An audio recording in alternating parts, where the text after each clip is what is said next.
Okay. Okay, there we go.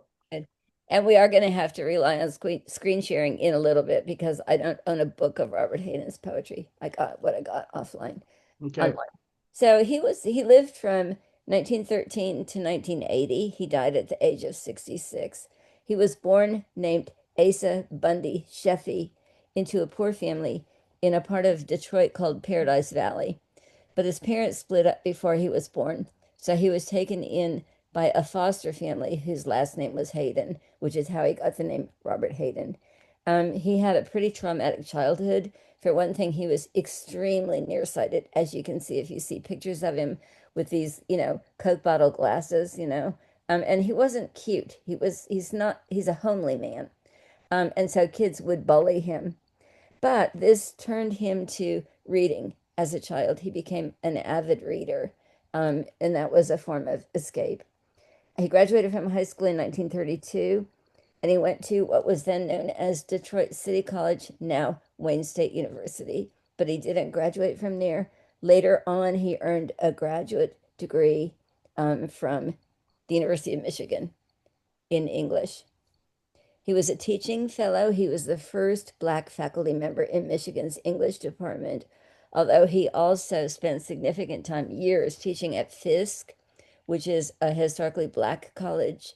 And he had shorter, um, poet in residence teaching jobs at various universities. Okay, so his collections of poetry, the first one was called Heart Shape in the Dust from 1940, then Figure of Time, 1955, A Ballad of Remembrance, 1962. And this poem, called A Ballad of Remembrance, won the grand prize at the first World Festival of Negro Arts in Dakar, Senegal.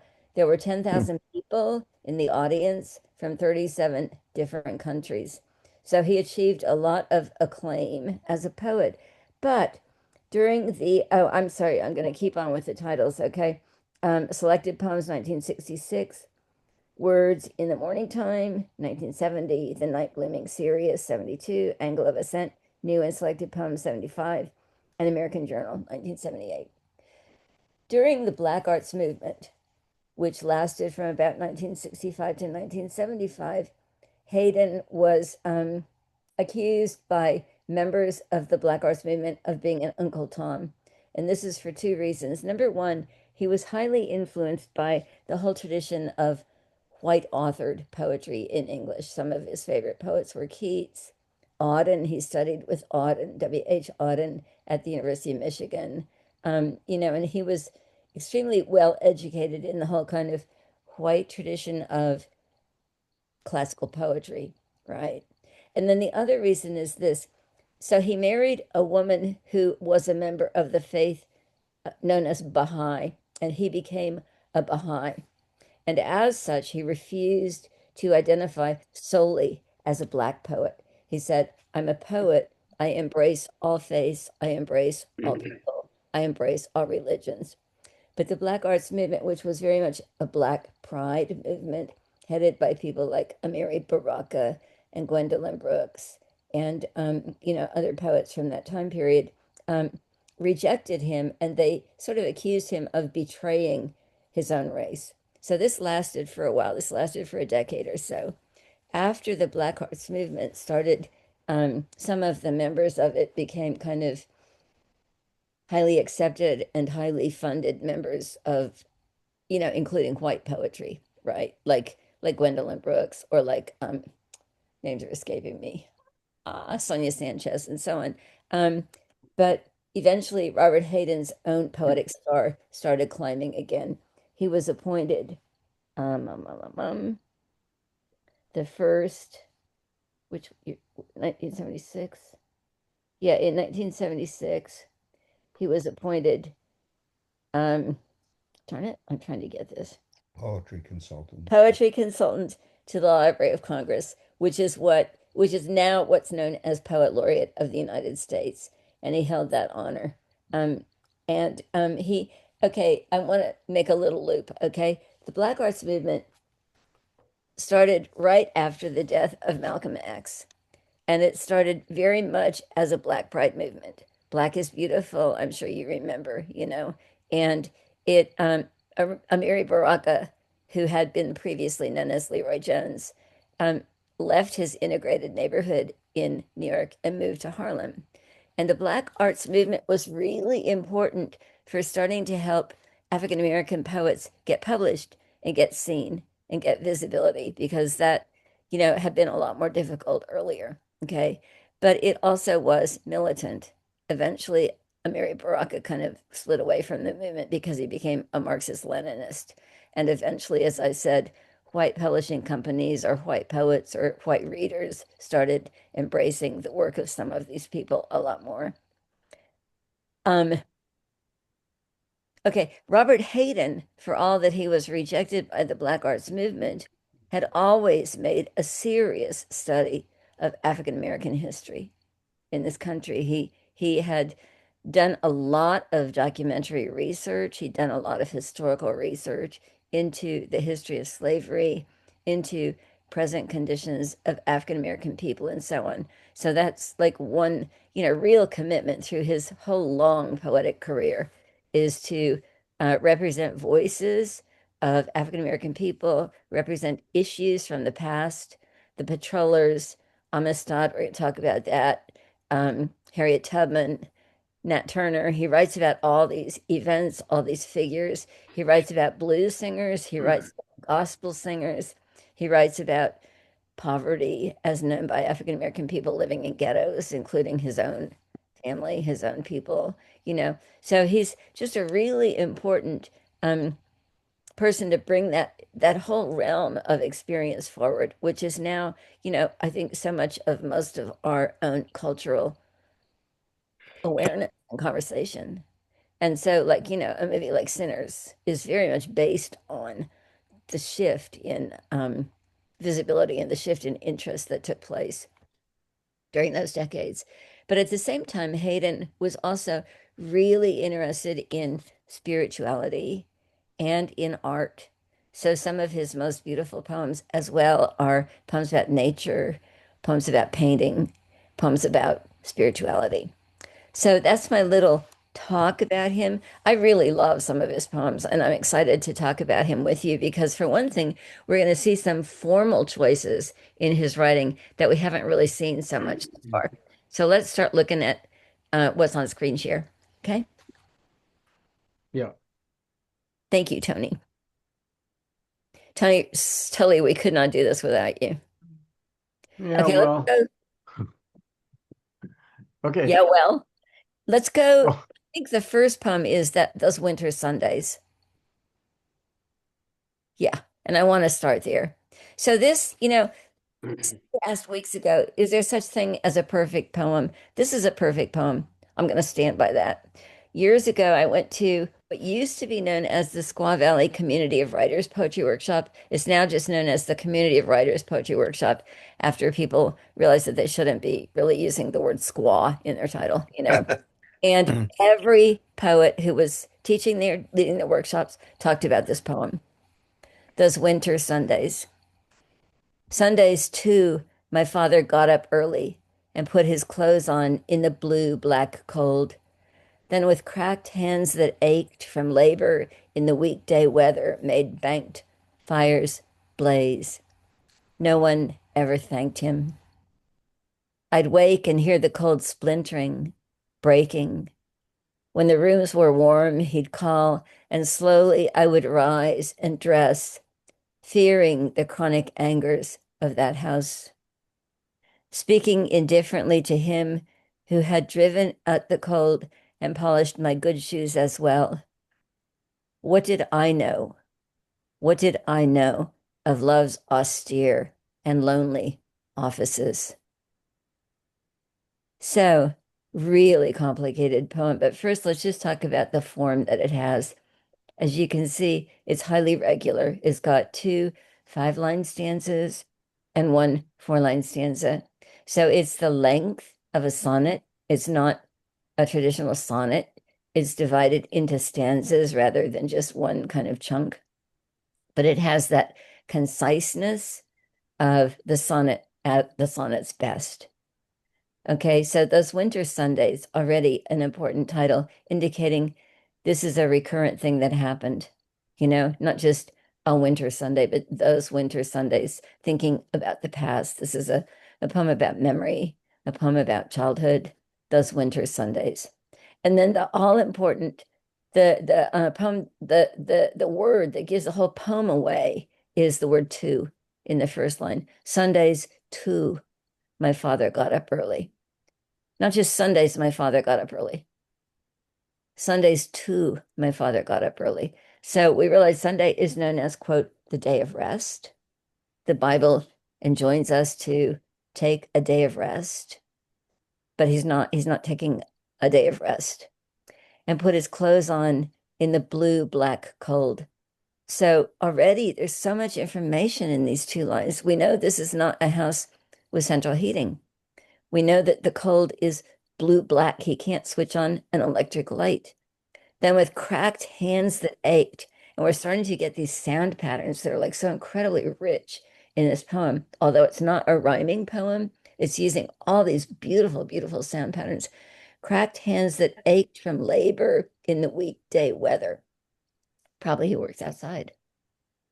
Made banked fires blaze. No one ever thanked him. The internal rhyme of banked and thanked. So, it's like the more times we read this first stanza, the more information we get about a life, a father's life, and about a child observing that father's life. So this has got to be his foster father, because his own biological father wasn't on the scene. I'd wake and hear the cold splintering, breaking. When the rooms were warm, he'd call, and slowly I would rise and dress.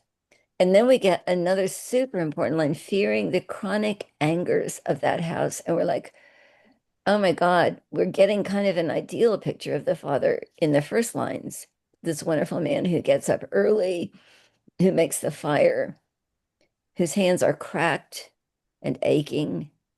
Nobody ever thanks him. Nobody ever says, thanks so much, Dad, for doing this, or thanks so much, sweetheart, for getting the one to get out of bed. But then we get this line, fearing the chronic angers of this house, and he doesn't tell us what those are. This is not a confessional poem. This is not, and then he beat me or he drank. It's not any of that. It's just we just get this glimpse into this tension, fearing, I would rise and dress, fearing the chronic angers of that house, speaking indifferently to him. Oh, hi, who had driven out the cold and polished my good shoes as well. This poem breaks my heart. So here's the father helping the kid get ready for church, right? Polished my good shoes as well. My dad, career Army, polished his shoes every Sunday morning. This is where I became aware that you could do such a thing as polish shoes, you know? And then you get the summary, the summation. What did I know? Repeated. Not just what did I know, but what did I know? What did I know? Such anguish there. What did I know at that point of love's austere and lonely offices? Brilliant word choices, austere. This is an austere poem. It's a winter poem. It's a poem about blue, black, cold. It's a poem about poverty. It's a poem about emotional coldness, emotional indifference, which finally breaks through on the part of this adult poet to look back with enormous grief and enormous understanding at this man who was working so hard for his family and doing this thing on the one day that presumably he could have stayed in bed and rested. So austere, lonely, sure, loves lonely. And then the word offices. Offices is a really heavy word here because what does a priest do? He officiates. There's a beautiful line in a poem by William Carlos Williams where he says, this is my home and here is my office. And what he means literally is his medical office was across the hall from the dining room. But he means it in a spiritual sense as well. My office is my calling as a poet. Here is my office. So this is love's lonely offices. This is how the father officiates in that sacred sense for this family. So as I say, this is a perfect poem. it packs a whole world of experience, both the child's experience and the adults thinking back on that experience. And then the experience of this man who is observed, but at the time not known, you know, perhaps known later in a deeper sense by the adult man looking back at that man who, after all, took him in as an abandoned baby, you know. So, comments on this poem? Yeah, Is I the go ahead, Otis. I was going to say, are the chronic angers emanating from his father, or are they from the general unpleasant nature of the cold bare house? We have no idea. He doesn't tell us. We Yeah. don't know whom they're emanating from, but angers would not apply to the cold. It No, has to do with human emotions, which chronic. would be certain to include the father, but not necessarily his fault any more than anybody else's, Yeah, really. no. And I think it's a much better poem that we don't know Yeah, I agree. because Okay, I'll buy that. we get this tightness in the heart and we experience this kid getting out of bed, being nervous. It's like going back into that mood, that atmosphere, afraid of something that might be unpleasant at any moment, but we don't know. And I think it's much better that we don't know because then we can't pin causes. We can only experience an atmosphere, you know. Very, Like Otis, I wondered whether the anger was the winter is almost palpable, and is the winter the thing that you said no, but I read it as possibly. I mean, of course, could be his anger, but also just the anger of fighting the winter, fighting the cold, fighting the house. He says of that house, and I thought, is the structure itself threatening because it may be flimsy or a fight to keep it habitable. Anyway, well, so yeah, I It can't help. it can't help, obviously. He's not sallying forth in his satin robe and fuzzy slippers to flip a switch, you know? I mean, he's like doing this thing that, pioneers had to do, keep the fire going, right? Made banked fires blaze. So they've had a little coal lit all night. This is a wood-fired house, and it's probably pretty flimsy because they're really poor. This is a ghetto he's talking about, previously known as a slum, ironically named Paradise Valley, you the know? banked. I didn't know that term. Bank means that's Yeah. what it was. It was oh, I didn't know that. Yeah, you would bank a fire. So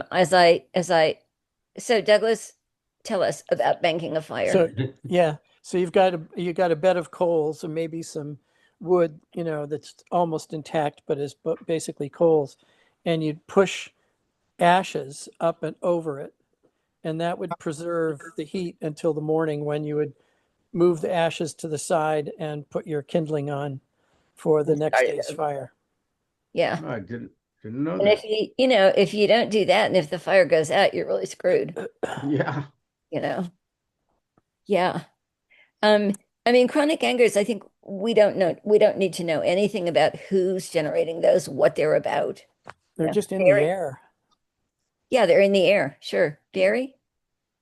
This poem reminded me of a camping trip I took with Tony, actually, Mhm. when we were going to Pomona, and it was very cold in the morning, and I remember getting up and kind of peeking out of the tent, and Tony had gotten up earlier than everybody else and started the fire and had coffee brewing over the fire, and I thought, what an amazing gesture that was. I mean, it just really was it stuck with me, and it just brought that back of No Yeah. Of somebody, chronic anger there. no chronic anger, just gratitude for hot coffee. course, he had to only do it once, you know. He didn't have to do it every Sunday. Yeah. Yeah. Well, Tony, your halo is shining. Any other comments on this poem? I can only see some of you. There's some that I can't see right now. No? Okay, well, yeah, Laurel. Yeah, I found this both sad and really quite loving because um, for a lot of people, they wouldn't even look back and see this. Yeah, But absolutely. it must have been a hard life. Oh yeah. And I can think there would be a lot of anger and stress. And he was in a poor neighborhood apparently when he grew up, and the anger that is kind of a free floating thing that goes with hard lives. Yeah. It, Yeah. it's not just um, Yeah. we do a lot of research on the impact of that on later life, the Yeah. impact of living with the stress and of poverty and racism and everything that goes with that, and it hurts you. Yeah. In it physically hurts, and when he talks about his father's cracked hands that ache, and nonetheless the man gets up, he goes to church, he helps his child get ready and keeps his child, makes it so his child can get up warm, and it doesn't sound as if the son is angry back, fearful maybe, but the that um this is sort of this beautiful thing of what children take for granted. Hmm. The fact that parents, no matter, at least some parents, no matter what the circumstances, kind of do those daily things Yeah. and do the work of and if it were written about a mother, it would be a different kind of poem. So I wondered if you were in a house where a mother did this, that would still be a different thing that isn't recognized, that the work that goes into this on top of whatever his father did for his physical labor, his work during the week. That anyway, I think um, it's kind of sad, but it makes me wonder what his relationship was, if his father died young, or if what his relationship was as an adult, because it sounds like he himself grew up. He himself what? He grew up to be a sensitive and caring Oh person, yeah, for sure. He and did for and sure. that so you wonder, sometimes you get the chance to have to say thank you later, Hmm. Sometimes, yeah. I, and you kind of wonder if I mean, if his father ever saw this poem, that's sort of, or could have seen it, or if he thinks if it's like a tribute to him later. Anyway. probably attribute to him later. Yeah, Brian. I felt that the last line sort of adds a great deal. There's anger in the house, but there's also love. Yeah, absolutely. And so it's mixed emotions, but it's not all negative. Yeah, I absolutely. I don't know about y'all, but the older I get, the more I'm amazed at how well I was treated by my parents.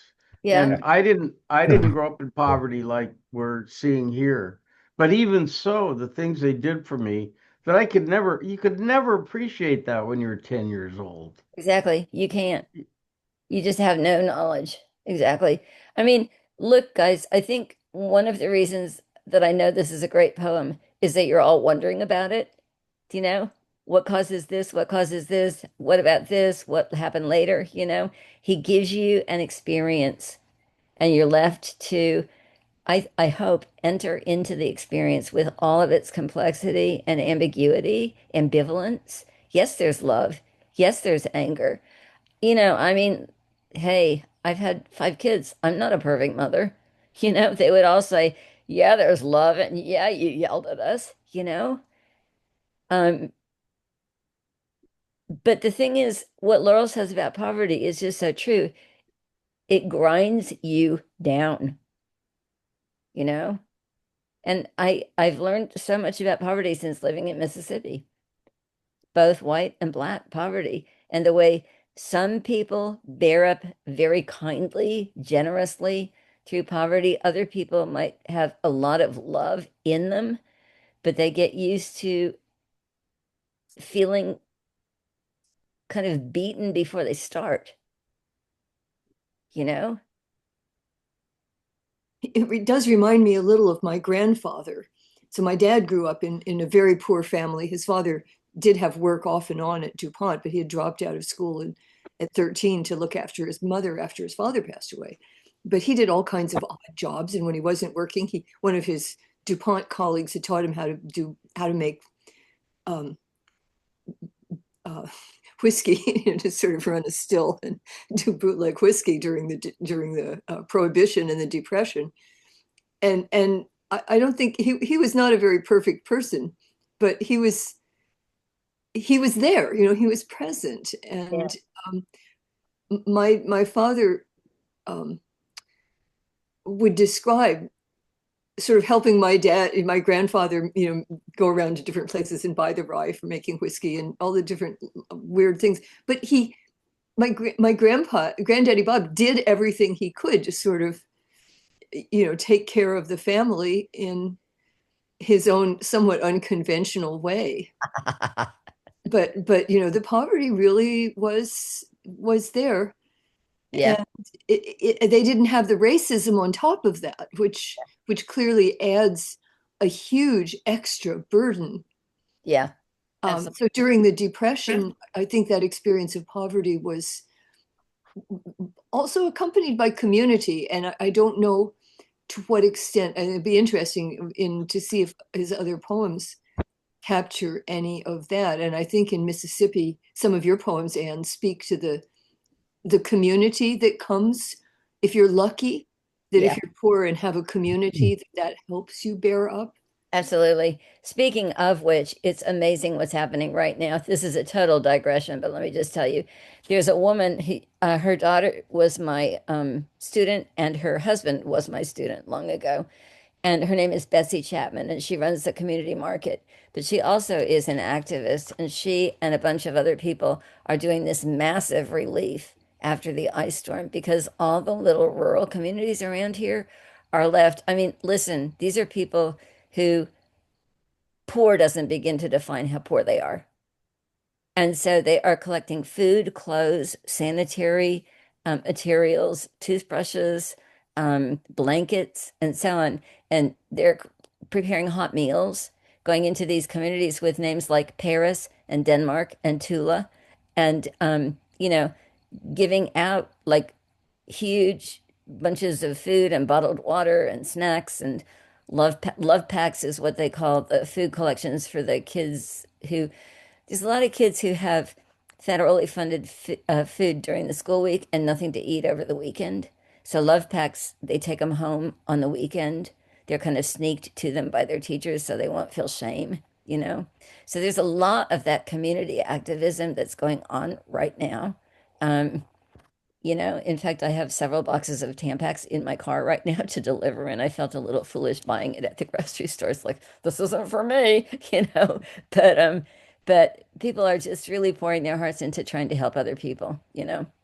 So I wanted to mention that because you're right. There is a sense of community, but let's not over idealize that. That doesn't solve the problem of the need that these people experience and the lack of help that they get from the government. So let's move on, okay? We're going to look at the next poem, which is called Middle Passage. So y'all know what the Middle Passage was, right? Yes? Okay, so this is the slave trade, the triangular slave trade, in which goods would be brought to Europe.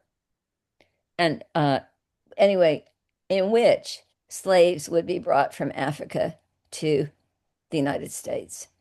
And this is a poem, the form of which is really interesting to me. This is what's known as documentary poetry. So documentary poetry is poetry that uses sources and quotes directly from them. It's based on, historical research. And it's very often politically engaged poetry. It's a way that poetry has of discussing issues, historical issues or present day issues. Okay. So documentary poetry, and sometimes it'll only use one document. It'll take bits and pieces from one document. It might be erasure poetry, in which you take one document and only use certain words from it, and then there's a lot of blank spaces left, and that could be interesting. But this is a collage-like documentary poem. This has many sources. Hayden worked on this poem over a long period of time, 10 years, in fact, and he did a lot of research to pull it together. So I'm going to read it to you, okay, and then we'll talk about it. Middle passage. 1. Jesus, Estrella, Esperanza, mercy.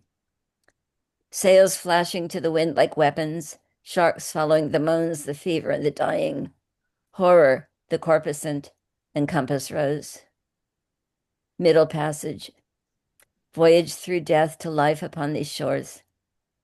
Quote, 10 April 1800, blacks rebellious, crew uneasy. Our linguist says their moaning is a prayer for death, our and their own. Some try to starve themselves. Lost 3 this morning, leaped with crazy laughter to the waiting sharks, sang as they went under. Desire, adventure, Tartar, Anne. Standing to America, bringing home black gold, black ivory, black seed. Deep in the festering hold thy father lies. Of his bones New England pews are made. Those are altar lights that were his eyes. Jesus, Savior, pilot me over life's tempestuous sea. We pray that thou wilt grant, O Lord, safe passage to our vessels, bringing heathen souls unto thy chastening. Jesus, Savior. 8 bells. I cannot sleep, for I am sick with fear, but writing eases fear a little, since still my eyes can see these words take shape upon the page, and so I write, as one would turn to exorcism. 4 days scudding, but now the sea is calm again. Misfortune follows in our wake like sharks, our grinning tutelary gods. Which one of us has killed an albatross? A plague among our blacks, ophthalmia, blindness, and we have jettisoned the blind to no avail. It spreads, the terrifying sickness spreads. Its claws have scratched sight from the captain's eyes, and there is blindness in the forecastle, and we must sail 3 weeks before we come to port. What port awaits us? Davy Jones or home? I've heard of slavers drifting, playthings of wind and storm and chance, their crews gone blind, the jungle hatred crawling up on deck. Thou who walked on Galilee.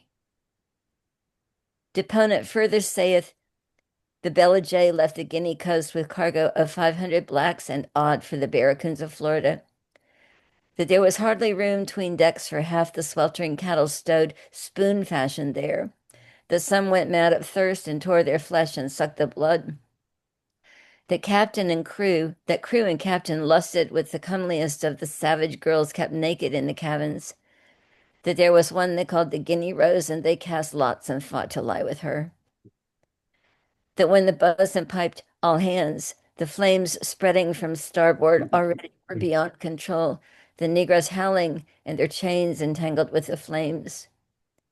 That the burning blacks could not be reached, that the crew abandoned ship, leaving their shrieking negresses behind, that the captain perished drunken with the wenches. Further deponent saith not.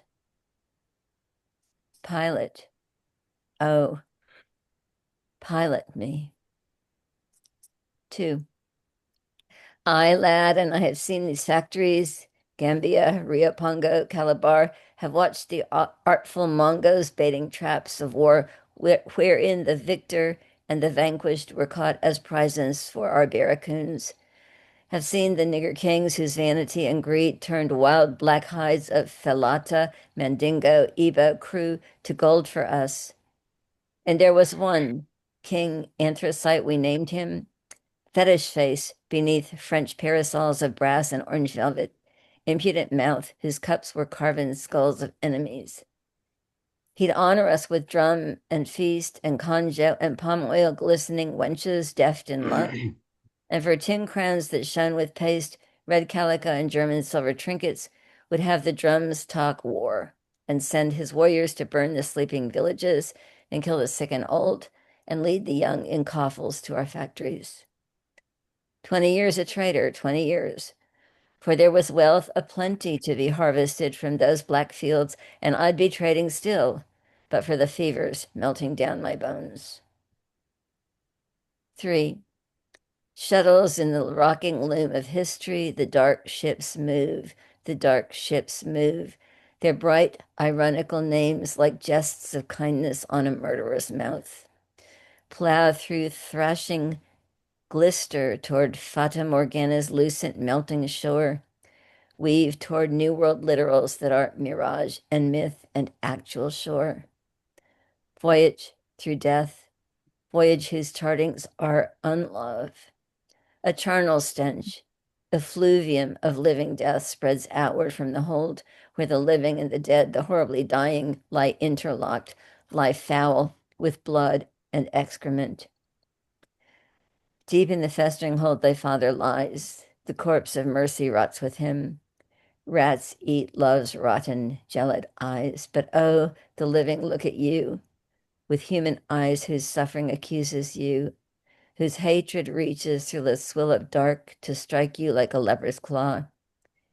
You cannot stare that hatred down, or chain the fear that stalks the watches and breathes on you its fetid, scorching breath. Cannot kill the deep, immortal human wish, the timeless will.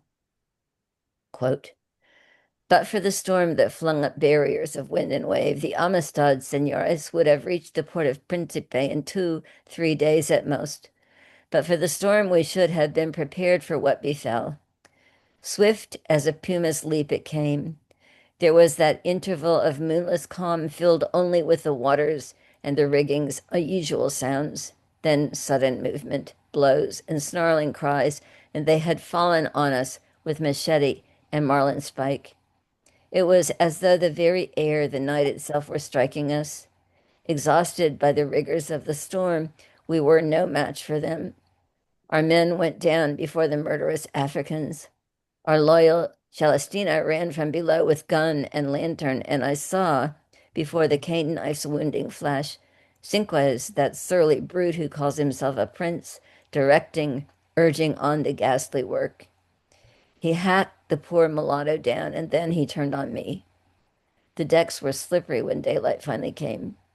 It sickens me to think of what I saw, of how these apes threw overboard the butchered bodies of our men, true Christians all, like so much jetsam. Enough, enough. The rest is quickly told. Cinquez was forced to spare the two of us, you see, to steer the ship to Africa, and we, like phantoms doomed to rove the sea, voyaged east by day and west by night, deceiving them, hoping for rescue, prisoners on our own vessel, till at length we drifted to the shores of this your land, America, where we were freed from our unspeakable misery. Now we demand, good sirs, the extradition of Cinquez and his accomplices to La Habana. And it distresses us to know there are so many here who seem inclined to justify the mutiny of these blacks. We find it paradoxical indeed that you, whose wealth, whose tree of liberty are rooted in the labor of your slaves, should suffer the august John Quincy Adams to speak with so much passion of the right of chattel slaves to kill their lawful masters, and with his Roman rhetoric weave a hero's garland for Cinquez. I tell you that we are determined to return to Cuba with our slaves, and there see justice done. Cinquez, or let us say the prince, Cinquez shall die. The deep, immortal human wish, the timeless will. Cinquez, its deathless, primaveral image, life that transfigures many lives, voyage through death to life upon these shores. Let's go back to the beginning. So it's a long poem. It's a poem, obviously. I don't know how much y'all have studied slave history, the history of slavery. Is that something that you feel pretty knowledgeable about? There was a Spielberg movie about the Amistad. the slave revolt. I know that. Yeah. Did you see Amistad, it? yeah. It was good. Yeah, I did. It's good. Yeah. It was good. Do y'all know about that incident? 1839, a ship was bearing 53 Mende captives, and they mutinied, led by this guy known as Cinque. And they killed the captain and they killed the cook and a couple other people. And but they had to keep some of the white people alive to steer the ship. They demanded to go back to Africa, but the white guys deceived them and sailed up to Long Island, where the U.S. Navy apprehended the boat. And the slaves were imprisoned. 6 of them died in prison. But eventually, through a series of court cases, it went all the way to the Supreme Court. And in 1849, led by John Quincy Adams and another lawyer, the case was pled, and the slaves were acquitted. They were declared to be having been unlawfully seized and kidnapped, and they were declared to be therefore free. And 35 of them were able to return to Africa, funded by anti-slavery organizations in New England. But and this became really kind of a rallying cry, a rallying case for the abolitionist movement.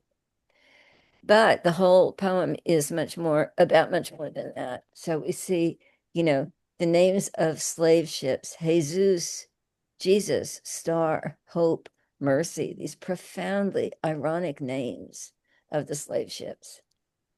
And then in its own language, sails flashing to the wind like weapons, sharks following the moans, the fever and the dyings, horror, the corpusant and compass rose.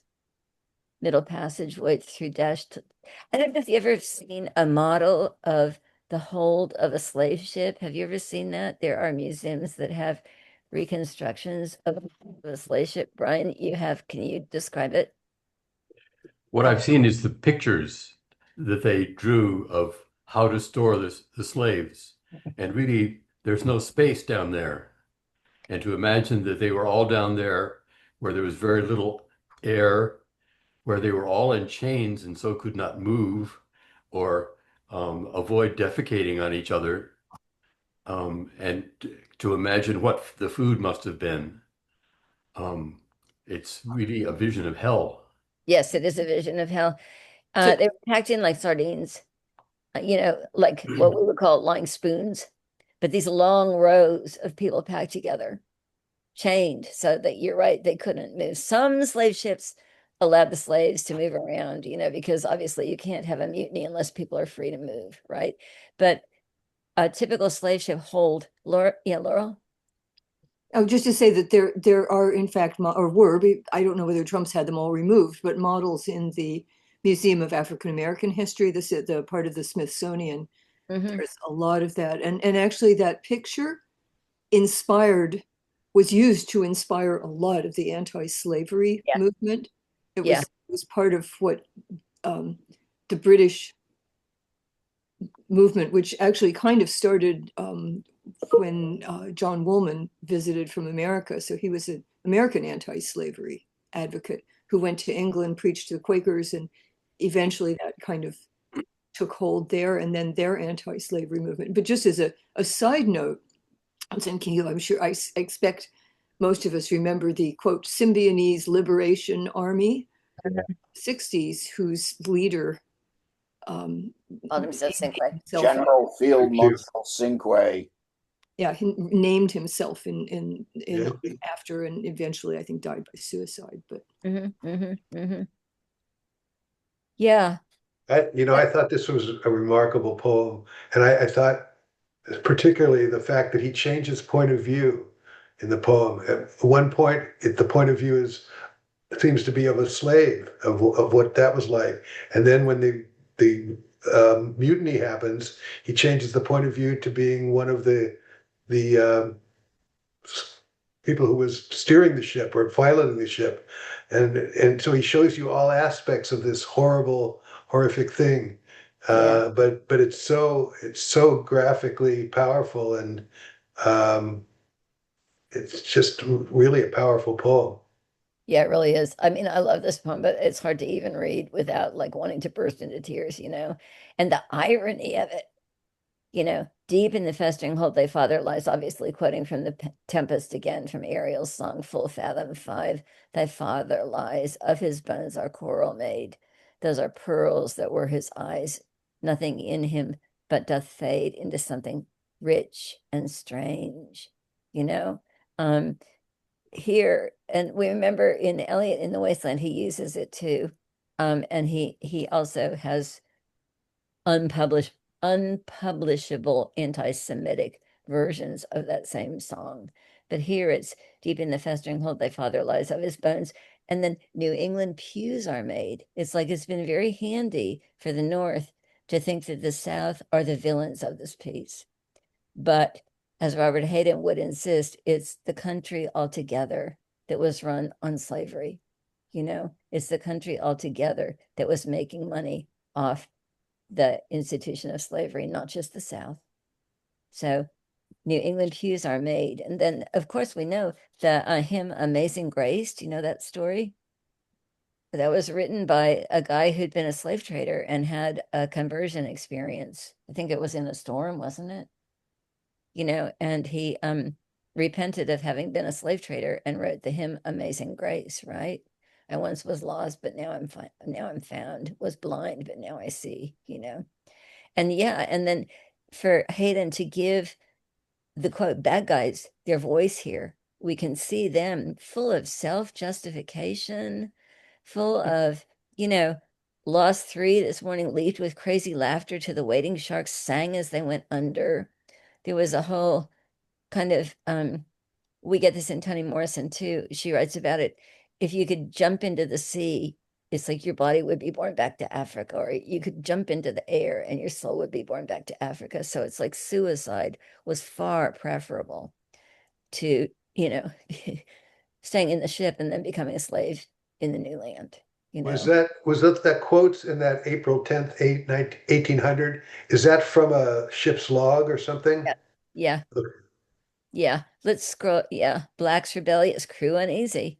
You know, our linguist says, and look at this. The slaves, they couldn't even speak in a way that would be understood. So there was on this one ship a linguist who could understand what they were saying.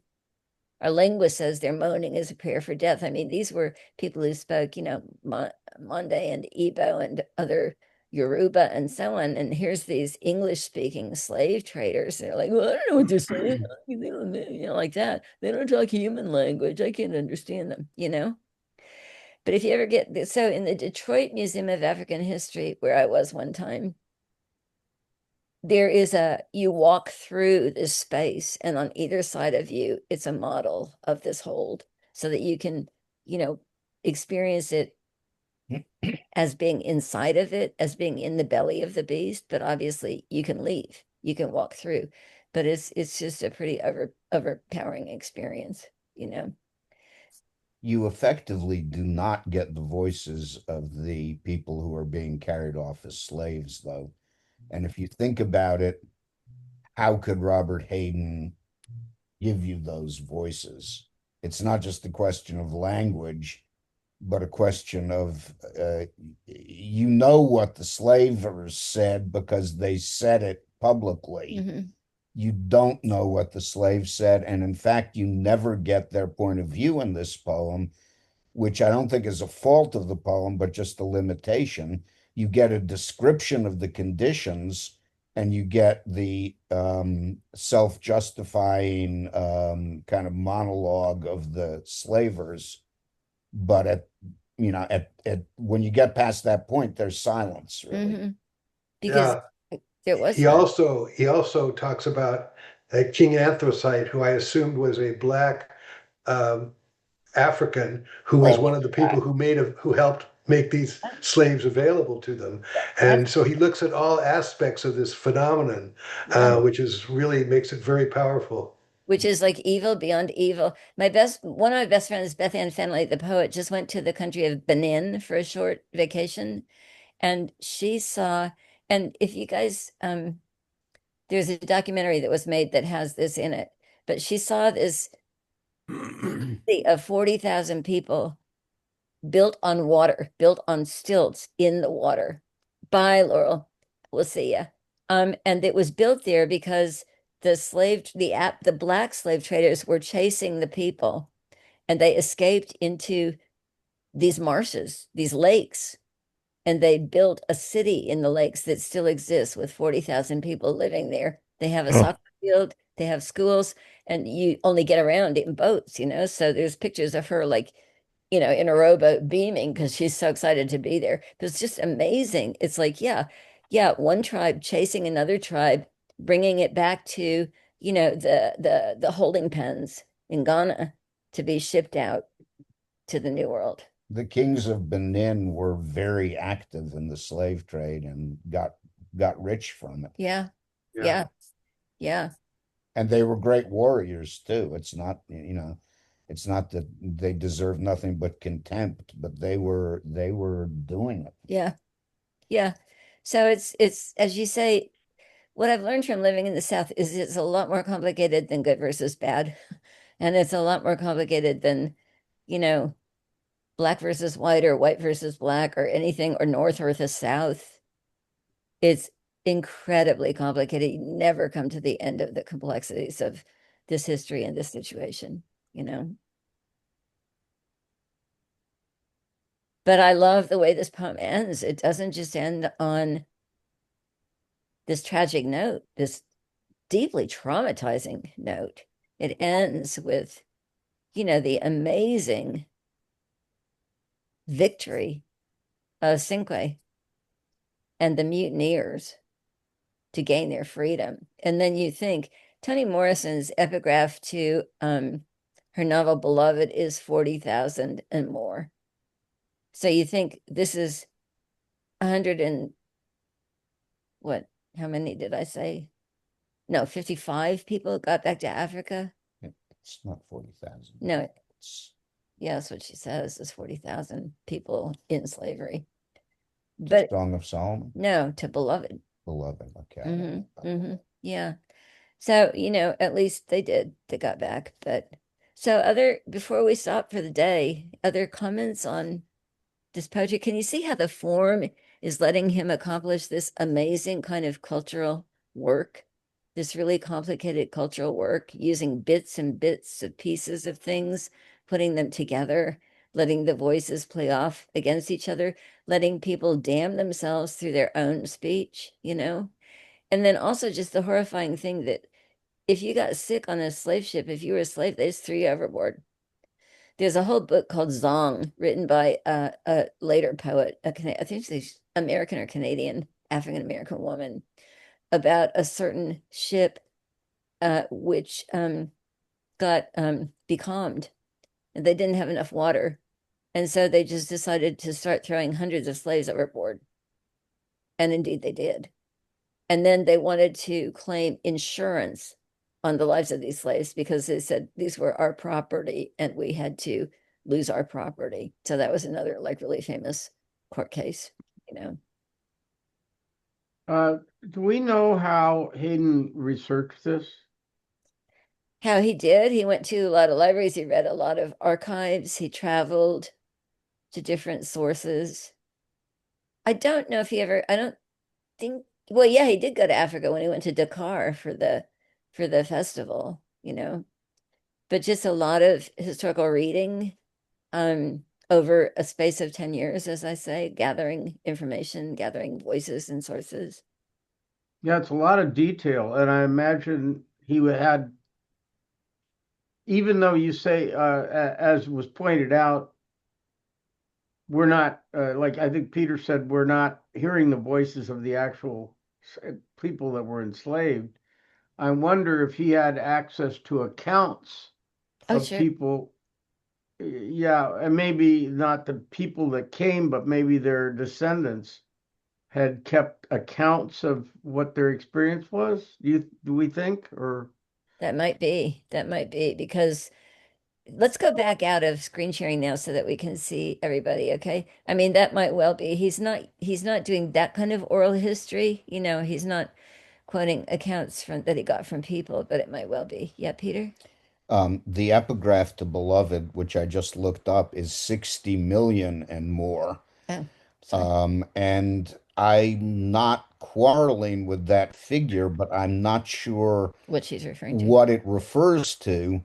And I will say that Stanley Crouch, who is a very pugnacious but intelligent critic, wrote Douglas. one of the few mostly negative reviews of Beloved where he said she's very talented and there are parts of this novel that are wonderful, but it's a very tendentious novel.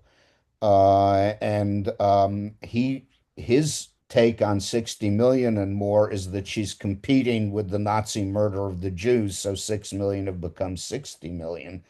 And he does Yeah. not see this as a good thing. Who knows? And Crouch was not by any means a moderate in his views on race. No, he wasn't. He wrote an essay about Douglas is his laughing. he wrote an essay about his father who was working in construction in Texas.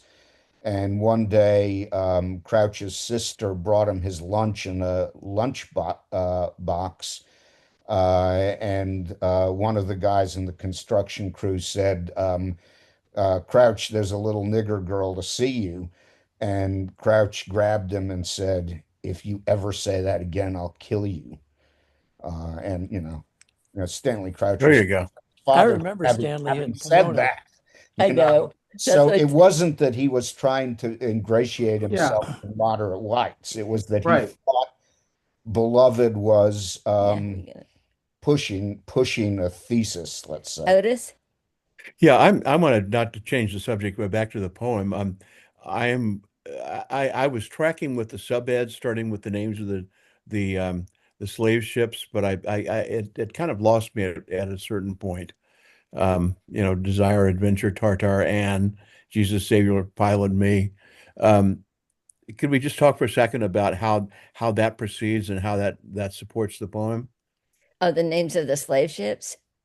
Well, there, no, as it goes through, that the slave ships at the beginning, but then using that same punctuation Well, to those are also slave ships. The Desire and Tartar and Anne. Those are everyone. Okay. but then Jesus Savior Pilot Me, that's a hymn. That's a Protestant hymn over life's Okay. tempestuous sea, so it's very collage like he's putting together bits of, Okay. you know, um, hymns and the names of the slave ships, which are so richly ironic. I mean, Mercy, Esperanza, Yeah. Okay. Desire, Thank you. yeah, stuff like that. Amistad, which means friendship. Friendship, yeah, Yeah. Amistad means friendship. Yeah, who's friends with Oh, whom? Yeah, Stanley Crouch. Do you guys want to hear my Stanley Crouch story? Do you have enough? Yes. Go sure. ahead. Gotta hear it. This is a really funny story. Laurel would be sorry that she's not here. Okay, so Stanley Crouch, as Douglas knows, he's laughing. He was a visiting writer at Pomona. But when I was a grad student, I was hired to teach for Darcy O'Brien, who was on sabbatical for one semester. So I got invited to do faculty things, even though I was like a 26-year-old PhD student, mother of a 5-month-old. And there was this poetry reading. I don't know if you guys remember a poet named Michael Ryan. He had gone to Pomona, Black Irish, like really fiery, moody temperament, and he had gone on to win the Yale Younger Poets Prize for his first book. No, he had gone actually to Claremont Grad School, or maybe Pomona, I can't remember. So they invited him back to be, the prize pig poetry reading, right? And it was in this auditorium, this round room, probably in Holmes Hall, with a kind of banked seating and so on. So there's Michael, who's very handsome and black haired, and there's Stanley, who's also very handsome and dark black guy, both about the same age. And Michael is reading, and Stanley's sitting in the front row. And Michael is like, sort of leaning on the podium, like, and, very gloomy poetry. And then the winds howled around me, And Stanley's in the front row and he goes,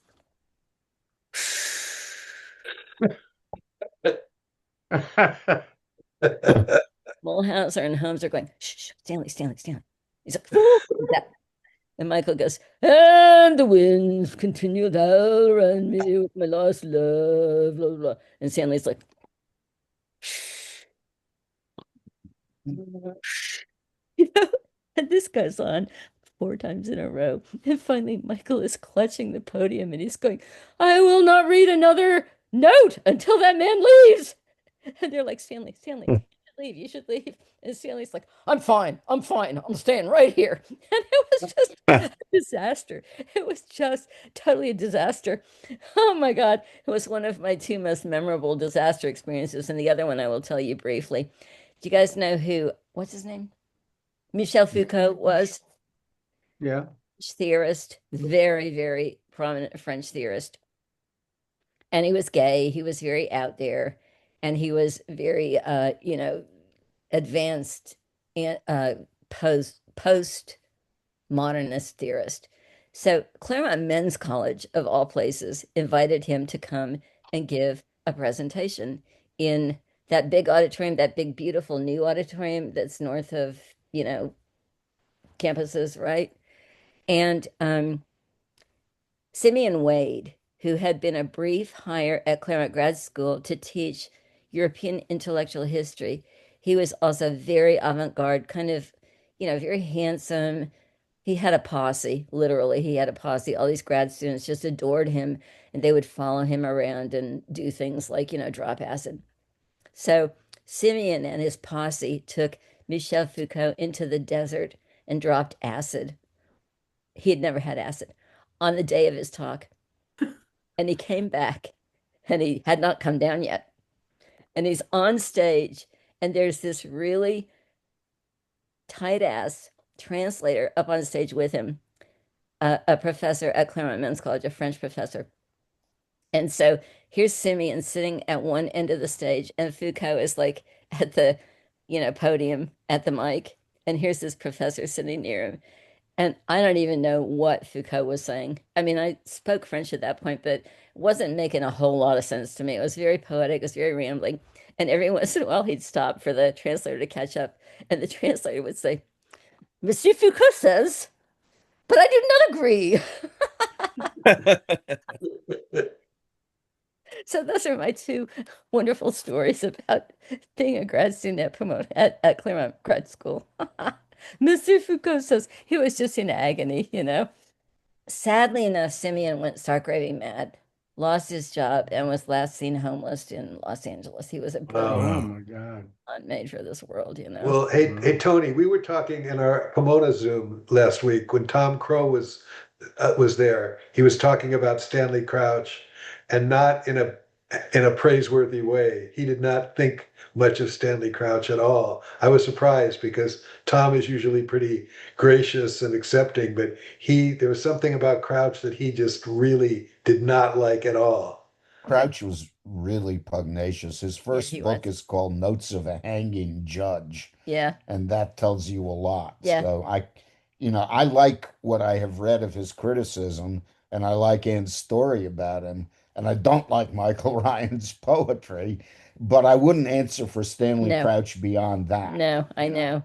Although he gave a lecture on God, what's it called? Othello, called O Othello. And it was the first, did you hear that, Douglas?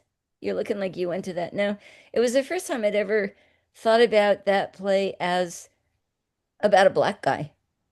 Mm. And it was really instructive. This is a Moor whom the culture loathes. He's a hero, but in this racist culture that is represented by the play, he's a dog. So I got something out of being in the presence of Stanley Crouch, but not the snoring stuff. But oh my God, that was so horrible, just terrible.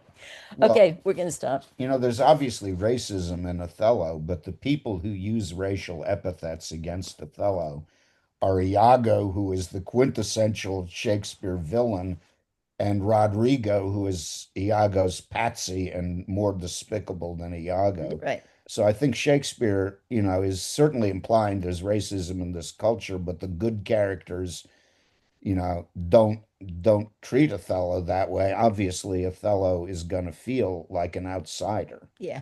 and that's part of his tragedy. We should stop for the day. Thank you, everybody, for being here. I Thank just you. have to say, please come next time. And if you're in touch with anybody that's only listening, please tell them how helpful it is to have them here to be part of the discussions, because it's cool that they listen, but it's even cooler if they're here being part of it. Okay, Neil, we Thank will you. see you in about I'm 5 hours. Well, yeah. Less Yeah. than 5 hours. Right. He's having dinner with us tonight.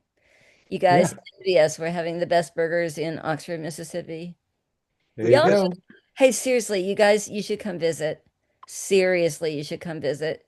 It is a wonderful place to visit, especially for musicians. Wait till the trees are cleaned up. Yeah, yeah. That is a pretty cool Yeah. place. Yeah. Lots to Yeah. see, lots to think about. Okie doke, take care, see you. Thank you for being here. bye All bye. right. All right.